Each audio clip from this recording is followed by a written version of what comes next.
Welcome back to The Explainer. So today we're diving into a genuinely fascinating cultural collision.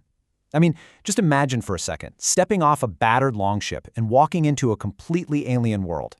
A world that operates on totally different rules, where these absolutely breathtaking sights are matched only by really rigid, unyielding laws. We're looking at day 11 of our explorer's journey, examining exactly how a rugged group of Vikings navigated their Mayan host world of order and spectacle. Let's see how they handle the ultimate culture shock, shall we? Okay, so let's set the scene. The day actually doesn't begin with the crashing waves or seabirds these Vikings are used to. No, it starts with the distant, rhythmic drumming of a massive city that's already awake and moving with incredible purpose. And right out of the gate, the tone is set by their guide, Kubalu.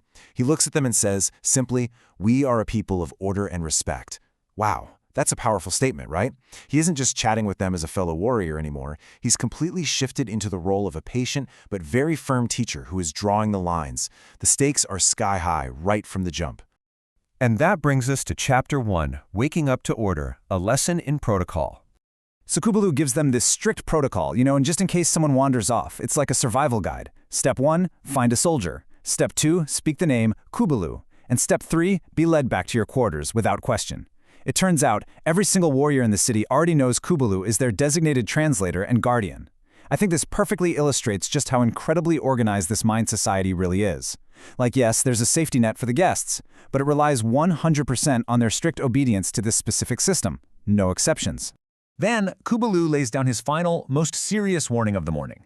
An absolute non-negotiable boundary. The palace and the home of the ruler are strictly off-limits. Period. Just totally out of bounds. This really reinforces that solemn authority he commands. He wants to make absolutely sure these explorers get it. You are honored guests, you are guaranteed courtesy, but you definitely do not have free reign over the city's most sacred spaces. Moving into the afternoon, we reach our next section, Gardens, Feasts, and Protocol, a cultural exchange. Now, think about how tightly scheduled your own workdays can be. Well, these Mayan hosts are curating the Vikings' experience literally hour by hour. We start with the strict morning briefing and rules, then shift into a shaded midday lunch, which, by the way, still includes a ton of cultural instruction from Kubalu. After that, we move toward the sunset panoramic spectacle, and finally, the nighttime separation. It is perfectly orchestrated to set up the massive climax of the evening. They've got the whole shebang planned down to the minute. Let's see how all this builds as we enter Chapter 3, The City Illuminated, a panoramic view. As dusk settles, the Vikings are led out of the shaded gardens and step onto this massive, elevated platform. And what they experience next is just pure sensory overload. I mean, after a morning totally defined by rigid rules, they are hit with thousands of tiny fires dotting the city grid below them, casting this warm glow over the stone buildings.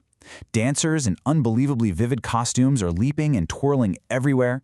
The air is absolutely saturated with intoxicating music from flutes and drums. And to top it all off, they're served a mild, alcoholic drink made from a cactus.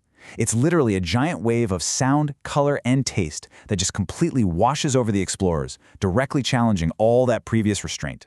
Which brings us right into Chapter 4, Revelry versus Restraint, Clashing Perspectives. Amidst all the loud music and flowing drinks, we zoom in on these quiet, hushed, late-night conversations, and we see two very different mindsets emerge here. Christina is mesmerized by the party, but she confesses this really profound unease with the foreign protocols, specifically the rule that men and women must sleep in separate quarters. She calls it unnatural. Ranvig, on the other hand, she takes a much more pragmatic stance. She looks at the complex social order Kubalu explained and believes the separation is just a custom of respect designed to prevent trouble. She's choosing to trust the system, valuing the order that actually makes the spectacle possible in the first place. Meanwhile, across the platform, the men are having a very similar debate. Sven Loki is completely swept up in the moment. He's admiring the weapons of the Mayan warriors, drinking that cactus beverage, and basically asking, come on, what is the harm in a little fun? He wants to go all in. But Adolf Gustavus pushes back with a deeply cautious perspective. He remembers a firm warning from their leader, Ragnar, not to overdrink. Gustavus reminds Sven Loki that they are guests, stating bluntly, a drunken Viking is a foolish Viking. He prioritizes respecting the host's order over temporary revelry. He even points out that he actually wants to see the city again tomorrow, not wake up in a cage. It's the ultimate traveler's dilemma, isn't it? But As you know, eventually the grand show has to end. The music stops, the dancers recede, and the reality of the morning's rules comes back into crystal clear focus. The Vikings are indeed separated by gender into different quarters for the night. Imagine lying there in the dark, separated from half of your crew, in a completely alien city. Have you ever felt that profound sense of culture shock? Their minds are absolutely buzzing, trying to reconcile the magnificent, intoxicating beauty they just witnessed with the unyielding, absolute rules they must obey. It's a heavy, really reflective way to end such an intense day. And that leaves us with this final thought. When stepping into a new world, is it better to embrace the spectacle or obey the order? If you were dropped into an environment where your own common sense was entirely replaced by a foreign culture's strict laws, how would you navigate it? Would you be the cautious adult Gustavus, carefully monitoring every single step? Or would you be the adventurous Sven Loki, wanting to soak in every last bit of the celebration? It's a truly fascinating question to ponder. Thank you so much for joining me for this deep dive into the Explainer. I hope this helps you grasp the incredible dynamics of this cultural encounter. Catch you next time.